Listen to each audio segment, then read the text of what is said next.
आज हम डिस्कस करेंगे लमार्किज़म को। लमार्किज़म एक थ्योरी है जो कि जीन बैप्टिस्ट लमार्क ने 1809 में अपनी बुक फ़िलासफ़िक ज़ूलॉजिक में पब्लिश की थी। आल्दो लमार्किज़म के बारे में कंट्रोवर्सीज़ भी बहुत ज़्यादा है, लेकिन एवोल्यूशन के जो अर्लीस्ट और the most famous ones theories है उनमें से एक लमार्किज़म भी है। अब लमार्क ने इनहेरिटेंस ऑफ एक्वायर्ड करैक्टरिस्टिक्स को बेस बना के इस थ्योरी को पेश की। सही है, इनहेरिटेंस ऑफ एक्वायर्ड करैक्टरिस्टिक का मतलब ये है कि ऑर्गेनिज्म जो कि अपने लाइफ टाइम में किसी करैक्टर को एक्वायर्ड करता है, हासिल करता है, सही है, तो वो अपने नेक्स्ट जनरेशन्स में उसको पास कर सकता है। ये आइडिया थी लमार्क की, और इस आइडिया को बेस बना के उसने अपनी थ्योरी पेश की। तो लमार्किज़म जो थ्योरी है उसके चंद पास्टुलेट्स है। तो उनमें जो पहला पास्टुलेट है वो है कि there is gradual increase in size. इसका मतलब ये है कि ऑर्गेनिज्म के अंदर एक फ़ोर्स होता है, सही है, एक सुपर नेचुरल फ़ोर्स होता है, और वो फ़ोर्स क्या करता है कि वो ऑर्गेनिज्म के जो है तो साइज़ में जो है तो इंक्रीज़ के लिए रिस्पॉन्सिबल होता है। अब ये इंक्रीज़ इन साइज़ जो है तो ऑर्गेनिज्म के एक आर्गन में भी हो सकता है और पूरे ऑर्गेनिज्म में भी हो सकता है। अब अकॉर्डिंग टू लमार्क ये इंक्रीज़ इन साइज़ क्यों होता है कि ऑर्गेनिज्म अपने आप को एनवायरनमेंट के साथ अडाप्ट कर सके, सही है, क्योंकि जो साइज़ में बड़ा होता है वो पावरफुल होता है और वो सर्वाइव जो है तो वो भी कर सकता है, सही है। लेकिन इसके बारे में जो है तो कंट्रोवर्सीज़ भी है कि जो साइज़ में बड़ा होता है वो हमेशा सक्सेसफुल नहीं होता है, क्योंकि डायनासोर जो थे वो अपने लार्ज साइज़ की वजह से ही एक्सटेंट हुए, सही है। जो दूसरा पोस्टुलेट है वो है कि new need produce new organ, सही है, कि जो नई ज़रूरियात होते हैं और नई मोमेंट्स होते हैं तो वो क्या करते हैं कि ऑर्गेनिज्म में न्यू आर्गन्स जो है तो वो प्रोड्यूस कर सकते हैं, सही है। जो तीसरा पोस्टुलेट है वो है कि use and disuse of organ effect its existence. अब इसका मतलब ये है कि ऑर्गेनिज़म्स के जो आर्गन होते हैं तो उसका जो है तो एग्जिस्टेंस और सर्वाइवल किस पे डिपेंड करता है, यूज़ एंड डिसयूज़ पे। अब अगर एक ऑर्गेनिज़म अपने आर्गन को यूज़ करता है, सही है, तो वो आर्गन जो है तो वो फ्लरिश होगा और वो भी नेक्स्ट जनरेशन में भी वो पावरफुल होगा और वो सर्वाइव कर सकेगा, सही है, और नेक्स्ट जनरेशन में वो पास होगा। लेकिन अब एक आर्गन है उसका जो है तो डिसयूज़ होता है और वो यूज़ नहीं होता है, तो वो जो है तो वीक हो जाएगा, सही है। जब वो वीक हो जाएगा तो in the course of evolution वो आहिस्ता आहिस्ता वो ख़त्म हो जाएगा, सही है। जो चौथा पोस्टुलेट है वो है कि the acquired characteristic are inherited. जिस तरह मैंने पहले भी बता दिया कि एक ऑर्गेनिज्म जो अपने लाइफ टाइम में किसी करेक्टर को एक्वायर्ड करता है, हासिल करता है, तो वो अपने नेक्स्ट जनरेशन में उसको पास कर सकता है। लेकिन ये है कि the most controversial point of लमार्किज्म is this point, सही है, क्योंकि ये जो पॉइंट है वो ये जेनेटिक्स के रूल्स के अगेंस्ट है, सही है, क्योंकि जेनेटिक्स जो है तो ये नहीं मानता है, सही है। अब यहाँ पे कुछ सपोर्टिंग एविडेंसेस है, लेकिन इस पेज पे जो एविडेंसेस है वो use and disuse of organ के हवाले से ऐसे ये जो लमार्किज्म की थ्योरी के लिए जो एविडेंसेस है बाकी वो मैंने दूसरी पेज पे लिखे है, वो बाद में हम एक्सप्लेन करेंगे, सही है। So the first one is evolution of long neck of giraffe. अब ये बड़ा फेमस एविडेंस है लमार्किज्म की थ्योरी के लिए कि जो जिराफ इस ज़माने के उसका जो है तो लॉन्ग नेक है। तो पहले ज़माने में इस तरह नहीं होता था कि इसका नेक जो है तो इस तरह स्ट्रेच था, ये स्ट्रेच नहीं था, बल्कि इसका जो नेक था वो नॉर्मल था, सही है। लेकिन क्या हुआ कि ये पहले जो है तो ग्रासेस पे फीड करते थे जिराफ, लेकिन किसी ज़माने में इवोल्यूशन हो गया और वो ग्रासेस ख़त्म हो गई और ट्रीज़ जो है तो वहाँ पे आ गई, वहाँ पे ट्रीज़ मौजूद थी फिर। अब इसका नेक जो था वो शॉर्ट था, तो वो ट्रीज़ तक नहीं पहुँच सकता था उसका मुंह खाने के लिए। तो आहिस्ता आहिस्ता इसने कोशिश की कि ये पत्तों की तरफ ये पहुँच जाए, सही है।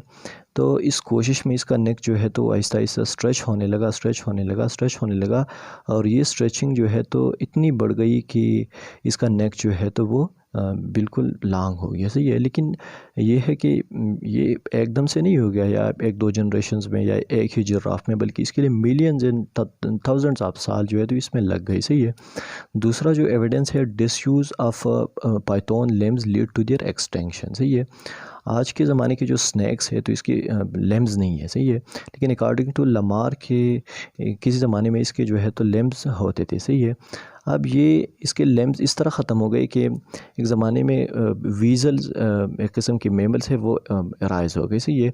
और ये वीज़ल बड़े ख़तरनाक किस्म के होते थे और ये स्नैक जो है तो उससे स्कैर्ड थे, उससे डर रहे थे, तो उसके डर की वजह से ये जाके सुराखों और कोनों में छुप गई, सही है। तो जब ये अंदर चले गए और ये बारोइंग हो गई तो वहाँ पे ये लेम्स की इस्तेमाल का जो है तो ज़रूरत वो ख़त्म हो गया। तो आहिस्ता आहिस्ता इसने अपना लिम्स जो है तो वो इस्तेमाल नहीं किए और इसका डिसयूज़ शुरू हो गया। तो in the course of evolution ये इसका जो है तो लिम्स आहिस्ता आहिस्ता वो ख़त्म होने लगे, सही है, और इसकी बॉडी जो है तो वो स्ट्रेच होने लगी और ये अपनी बिली के थ्रू जो तो मूवमेंट करती है, सही है, करता है, सॉरी, स्नैक्स। अब तीसरा जो एविडेंस है वो इवोल्यूशन इन फ्लैट फिश या फ्लाउंडर आई, सही है। अब जो फ्लैट फिश है या इसको फ्लाउंडर्स कहते हैं, उसके जो आइज़ होते हैं वो एक साइड पे होते हैं, सही है, लेकिन किसी ज़माने में millions and thousands of year back इसके जो आइज़ थे वो एक साइड पे नहीं होते थे, वो जो है तो नॉर्मल एक साइड पे एक और एक साइड पे दूसरा जो है तो आई होता था। लेकिन अब क्या हुआ कि ये शैलो वाटर में रहते थे और ये जो है तो एक साइड पे इस पे ये स्विमिंग करने लगे, सही है। एक साइड पे जब ये स्विमिंग करने लगी तो इसका जो उस साइड पे जो आई था, जिस साइड पे ये स्विमिंग करता था, तो वो दूसरी साइड पे आ गया, सही है। चौथा जो एविडेंस है वो है evolution and toes and legs of ducks. अब डक्स जो है और इसके जो एलाइड बर्ड्स है तो वो किसी ज़माने में जो है तो ये क्या है कि ये ज़मीन पे रहते थे और वहाँ पे खुराकें लेते थे, सही है। लेकिन एक ज़माने में ये हुआ कि ये ज़मीन में खुराक जो है तो वो कम पड़ गया, सही है, लैंड पे। जब लैंड पे खुराक कम पड़ गया, टेरेस्ट्रियल इन्वायरमेंट में ये रहते थे, तो इसने जो है तो पानी की तरफ रुजू किया और ये पानी में चले गए, सही है। जब पानी में ये चले गए तो वहाँ पे जो है तो ये स्विम नहीं कर सकते थे, तो स्विमिंग के लिए इसने जो है अपने टोस जो है तो उसको स्प्रेड किए और लेग्स को जो है तो उसको स्ट्रेच किए, सही है। टोस को स्ट्रेच किए और लेग्स को जो है तो उसको टोस को स्प्रेड किए और लेग्स को स्ट्रेच किए, सही है। तो इस स्ट्रेचिंग में क्या हुआ कि इसके जो टोस थे वो वेप्ड हो गए, सही है। पांचवा जो एविडेंस है वो है पावरफुल मसल्स ऑफ रेसलर, सही है। अब रेसलर जो होते हैं उसके मसल कंपैरेटिवली क्या है कि वो उसके जो बाइसेप्स होते हैं और मुख्तलिफ ट्राइसेप्स होते हैं तो वो कंपैरेटिवली स्ट्रांगर होते हैं दिन उस शख्स की बनिस्बत जो कि सारा दिन जो है तो बैठा रहता है, सही है।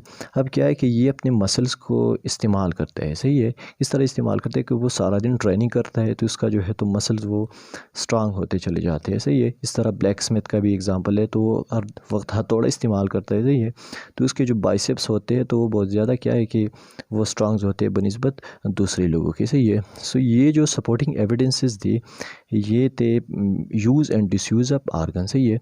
अब हम दूसरी सपोर्टिंग एविडेंसेस की तरफ आते हैं। तो सबसे पहले जो एक्सपेरिमेंट किया था वो है गायर एंड स्मिथ एक्सपेरिमेंट, सही है। गायर एंड स्मिथ ने क्या किया कि उन्होंने जो है तो एक रेबिट के जो आई को जो है तो उसको क्रश किया और इससे एक लेंस प्रोटीन लिया, सही है। जब लेंस प्रोटीन लिया तो फाउल में उसको एंटर किया, इंजेक्ट किया, सही है। जब फाउल में उसको इंजेक्ट किया तो फाउल में क्या है कि एंटीबॉडीज़ वहाँ पे सीरम एंटीबॉडीज़ बन गई। तो गायर एंड स्मिथ्स ने क्या किया कि ये फाउल से एंटीबॉडीज़ लेके रेबिट के बॉडी में वापस इंजेक्ट किया, सही है। जब रेबिट के बॉडी में इंजेक्ट किया तो उस रेबिट का क्या हुआ कि उसके जो सक्सेसिव जनरेशंस आ गए, जो ऑफस्प्रिंग आ गए, उसकी आई जो है तो वो क्या थी, वो डिफेक्टेड थी। अब ये जो है तो क्या है कि ये एक्वायर्ड करैक्टरिस्टिक उनमें आ गया, क्योंकि उन्होंने जो है तो आई को क्रश किया था तो वो आर्टिफिशियल किया था, ये नेचुरल कोई बात नहीं थी, मतलब जेनेटिकली इसमें जो है तो कोई इन्वायरमेंट नहीं थी, सही है। लेकिन उन्होंने जो है तो आर्टिफिशियली उसको क्रश किया और फिर जो है तो फॉल में एंटर करके उसके जो है तो एंटीबॉडीज़ बन गई और एंटीबॉडीज़ को वापस रेबिट में डाल के जब डाल दिया तो इसका जो ऑफस्प्रिंग आने लगे रेबिट के, तो वो उसके जो आइज़ थे वो डिफेक्टेड थे, सही है। अब जो नेक्स्ट जो सपोर्टिंग एविडेंस है वो मैकडोगल एक्सपेरिमेंट से साबित होता है, सही है। सो मैकडोगल ने क्या किया कि उन्होंने जो है तो रेट्स को एक वाटर टैंक में बंद किया, सही है। और वाटर टैंक में जो है तो उसको इस तरह ट्रेन किया कि उस वाटर टैंक में दो रूट्स थी, एक जो है तो डार्क रूट था और एक वाइट रूट था। तो उसको इस तरह ट्रेन किया उस रेट्स को कि वो डार्क रूट से अंदर बाहर जा सकते थे, सही है। उसको इस तरह ट्रेन किया। जब सक्सेसिव जनरेशंस आ गई तो वो भी जो है तो उस डार्क रूट से ही अंदर बाहर चली जाती थी विद लिल बिट मिस्टेक्स। अल्दो इसमें जो है तो लिल बिट मिस्टेक्स थी, लेकिन बहरहाल ये है कि वो जो है तो वो डार्क रूट से उसकी जनरेशंस भी तकरीबन 8 जनरेशंस तक ये होता रहा, सही है। तो वो अंदर बाहर जो है तो वो सेम रूट से चली जाती थी, सही है। तो ये है कि एक वार्ड करेक्टर इसमें जो है तो उसकी सक्सेसिव जनरेशन में वो ट्रांसफ़र हो गया, सही है। नेक्स्ट जो सपोर्टिव एविडेंस है वो एक्सपेरिमेंट ऑफ ब्राउन सीकर्ट, सही है। तो सीकर्ट ने क्या किया कि वो सीकर्ट ने ये कहा कि इंजरीज टू द ब्रेन जो है तो जब ब्रेन में इंजरी हो जाए तो उससे मुख्तलिफ़ किस्म की डिसऑर्डर जो है तो डिजीज़ वो काज होते हैं, सही है। उनमें जो है तो एक्ज़ोप्थेल्मिया है, हेमाटोमा है, सही है। तो उनने ये बताया कि ये एक्ज़ोप्थेल्मिया और हेमाटोमा जो है तो ये क्या है कि सक्सेसिव जनरेशन में ये ट्रांसफ़र हो सकता है, सही है। अब ब्रेन में इंजरी अगर आ जाए तो वो आर्टिफिशियल है ना, ये एक्वायर्ड करेक्टर है कि एक ऑर्गेनिज्म की ब्रेन में जो है तो डिफेक्ट आ जाए और उसकी वजह से कोई डिजीज़ आ जाए, एक्ज़ोप्थेल्मिया और जो है तो हीमाटोमा या दूसरी डिजीज़ वो आ जाए, तो ये जो है तो सक्सेसिव जनरेशन में फिर पास होता रहता है, इसलिए तो ये है कि इससे acquired inheritance of acquired characteristic का वो आइडिया जो है तो वो साबित होता है। नेक्स्ट जो सपोर्टिव एविडेंस है वो मेलानिज़म इन मौत से साबित हो सकता है, सही है। तो हैरिसन ने क्या किया कि मौत लार्वा को हॉथॉर्न लीव्स से क्या किया कि उसको फिट किया, सही है। सो उनसे जो जनरेशन्स आ गए तो वो मिलानिक म्यूटेंट थे, सही है। मिलानिक म्यूटेंट मतलब वो थोड़ा ब्लैक थे, सही। तो में मेलानिज़म का जो मकदार था, मेलानिन का जो मकदार था वो ज़्यादा था, सही है। तो मेलानोसाइट जो सेल थे वो इसका मकदार जो है तो वो ज़्यादा था, सही है। तो क्या हुआ कि नेक्स्ट जनरेशन जो आ गए तो वो भी क्या थे, मेलानिक फॉर्म्स से, सही है। नेक्स्ट जनरेशन में अब उन्होंने जो आर्टिफिशियली उसको फेड किया था, सही है। ये जो है तो फीडिंग जो है तो ये आर्टिफिशियल थी, तो हॉथॉर्न लीव्स के थ्रू, सही है, उसको आर्टिफिशियली फेड किया। और जो है तो वो क्या हुआ गया कि फीडिंग की वजह से वो जो है तो मेलानिक म्यूटेंट बन गया, सही है। तो उसकी सक्सेसिव जनरेशन जो आ गई उनमें वो भी जो थे वो मेलानिक फॉर्म्स थे, सही है। और म्यूटेंट थे, मिलानिक म्यूटेंट थे। नेक्स्ट जो है तो वो कैमरर्स एक्सपेरिमेंट से ये सपोर्टिंग एविडेंस साबित होता है कि उन्होंने क्या किया कि एक black cylinder with yellow spots उन्होंने ले लिया, सही है। ब्लैक सिलेंडर था और इस पर जो है तो येलो स्पॉट्स थे, और उस सिलेंडर को एक येलो बॉक्स में रख दिया। तो उसकी बॉडी जो है तो इस पर एक येलो स्ट्रिप्स आ गई, सही है। जब उसकी बॉडी पे येलो स्ट्रिप्स आ गई तो उसको जो है तो जब मैटिंग किया उस येलो स्ट्रिप्स वाले सिलेंडर के दरमियान, तो क्या हुआ कि सक्सेसिव जनरेशन जो आ गए तो उसकी बॉडी क्या थी, वो येलो बॉडी थी, सही है। तो अब ये येलोनेस जो उसकी बॉडी में आ गई तो ये एक एक्वायर्ड करेक्टरिस्टिक था, मतलब उसने जो है तो एक क्या था कि एक येलो बॉक्स में बन किया और इस पे जो है तो येलो स्ट्रिप्स आ गई। इस वजह से क्या हुआ कि वो येलो बन गया वो सिलेंडर अपने लाइफ टाइम में, और फिर उसके दरमियान जब मैटिंग किया वो येलो स्ट्रिप्स वाले के दरमियान, तो उससे जो नेक्स्ट ऑर्गेनिजम्स आ गई तो वो क्या थी, वो भी येलो बॉडी थे, सही है। इस तरह उन्होंने जो है तो ब्लैक बॉक्स में उनको बंद किया, और जब उसकी बॉडी ब्लैक हो गई तो जब ब्लैक के दरमियान उन्होंने क्रॉस किया तो जब उसके ऑर्गेनिजम्स आ गए वो भी ब्लैक बॉडी थी, सही है। तो ये क्या है कि ये जो इसकी बॉडी की का कलर जो है तो चेंज होता है, तो ये कोई जेनेटिक तो नहीं है ना, तो ये मतलब इनहेरिटेंस ऑफ एक्वायर्ड करेक्टर से, मतलब ये एक एक्वायर्ड करेक्टर है और इसका जो है तो एक फिर इनहेरिटेंस हुआ सक्सेसिव जनरेशन में, सही है। जो लास्ट सपोर्टिव एविडेंस है वो इनहेरिटेंस ऑफ फूड हैबिट, सही है। स्लेडन ने क्या किया कि स्टिक इंसेक्ट को ले लिया और इसका जो है तो स्टिक इंसेक्ट का नॉर्मल डाइट जो है तो वो प्राइवेट एक प्लांट है वो है, सही, उस पर फीडिंग करता है, सही है। लेकिन उन्होंने क्या किया कि उसको फिट किया विद आईवी प्लांट से, ही आईवी प्लांट से उसको फिट किया, यानी कि उसका जो है तो फीडिंग जो है तो हैबिट उसको चेंज किया, सही है। तो उसने क्या देखा कि उसके जो मतलब उन्होंने ये जो काम था वो सक्सेस बहुत सारे जनरेशन्स तक इसको जो है तो कांस्टेंट रखा। तो उन्होंने क्या देखा कि जो जब ये मतलब बहुत ज़्यादा उसको जो है तो आईवी प्लांट से फिट किया तो सक्सेसिव जनरेशन्स जो आ गई बहुत जो है तो जनरेशन्स के बाद, तो वो भी वो आईवी प्लांट पे वो फिर फीडिंग करने लगे। उसने अपनी जो नॉर्मल डाइट थी, जो प्राइवेट प्लांट थी, तो उन्होंने उसको छोड़ लिया और जो आईवी प्लांट थी जो स्लेडन ने उसको जो है तो आर्टिफिशियली उसका जो है तो डाइट चेंज करवाया था, तो वो जो है तो इसके सक्सेसिव जनरेशन भी जो है तो वो क्या है कि वो भी आईवी प्लांट पे फीडिंग करने लगे। इसके अलावा भी बहुत सारे सपोर्टिव एविडेंसेस है, लेकिन ये है कि यहाँ पे जो है तो टाइम थोड़ा कम टाइम की वजह से मैं जो है तो जो इम्पॉर्टेंट है उसको मैंने एक्सप्लेन किया। अब कुछ एविडेंसेस ऐसी भी है जो कि अगेंस्ट लमार्किज्म है, सही है। सबसे पहले उसमें है एक्सपेरिमेंट बाय वीज़मैन, सही है। तो वीज़मैन ने क्या किया कि माइस के टेल्स को तकरीबन 20 जनरेशन्स तक उन्होंने उसको कट किया, सही है।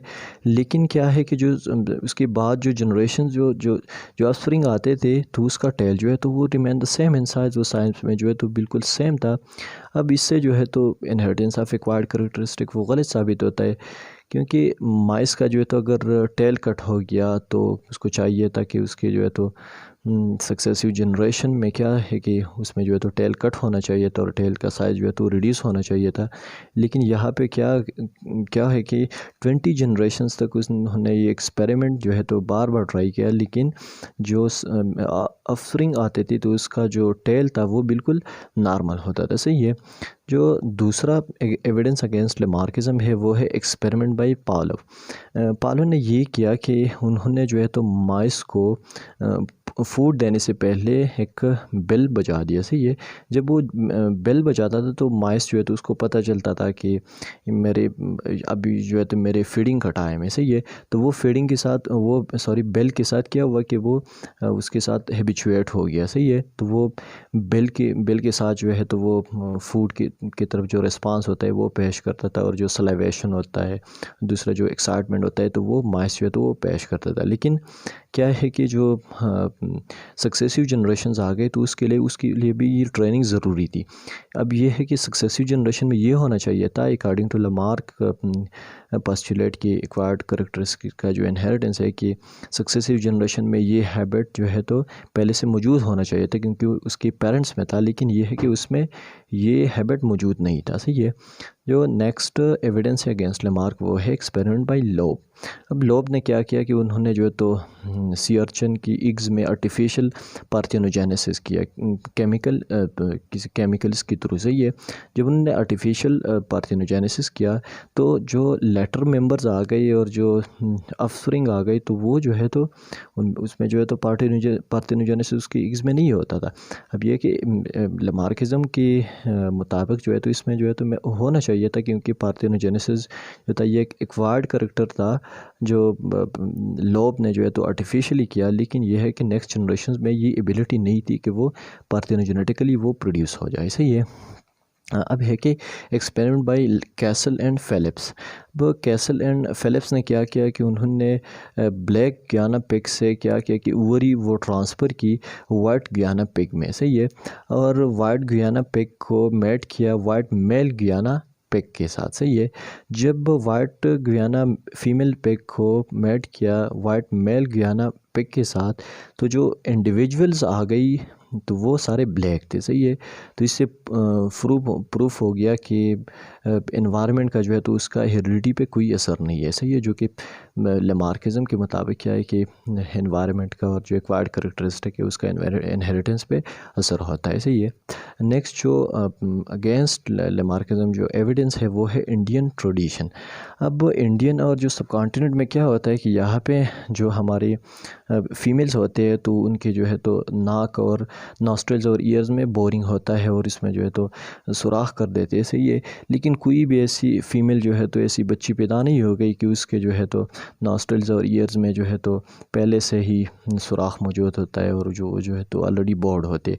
क्योंकि अकॉर्डिंग टू लमार्क इसमें क्या है कि इसमें होना चाहिए कि क्योंकि उसके जो है तो जो पेरेंट्स थे उसमें जो है तो ये करेक्टर रिक्वायर्ड था कि उसका जो नॉस्ट्रल्स और ईयर थे वो बोर्ड थे, तो इसके ऑफस्प्रिंग में भी ये करेक्टर आना चाहिए था। लेकिन यहाँ पे ये गलत साबित होता है क्योंकि ऑफस्प्रिंग में कोई भी ऐसी बच्ची आज तक पैदा नहीं हुई है कि उसके जो है तो नोज़ और नॉस्ट्रल्स और ईयर में जो है तो ऑलरेडी वो बोर्ड है। सही है। नेक्स्ट जो एविडेंस अगेंस्ट लेमार्किज्म है वो है मुस्लिम एंड जीविश बॉयज़ सर्कमसेशन। अब मुस्लिम और जो जीविश जो बॉयज़ है तो उसका क्या किया जाता है, बचपन में सर्कमसेशन किया जाता है। लेकिन आज तक कोई भी ऐसा बॉय या लड़का पैदा नहीं हुआ कि उसका जो है तो ऑलरेडी वो सर्कमसाइज्ड हो। लेकिन अकॉर्डिंग तो क्या है कि लमार्किस का जो है तो सर्कमसीजन जो है तो ऑलरेडी होना चाहिए था, क्योंकि पेरेंट्स में अगर वो जो है तो सर्कमसाइज्ड है तो बच्चों को भी जो है तो लड़कों को भी वो सर्कमसाइज्ड होना चाहिए था, क्योंकि ये एक एक्वायर्ड करेक्टर है और according to Lamarck acquired characteristic जो है तो वो ऑफस्प्रिंग में ट्रांसफ़र हो जाती है। सही है। So this was the end of Lamarckism and the complete overview of Lamarckism. If you people have any kind of question or suggestion, you can write down in the comment section. We'll see you in the next lecture. Thank you.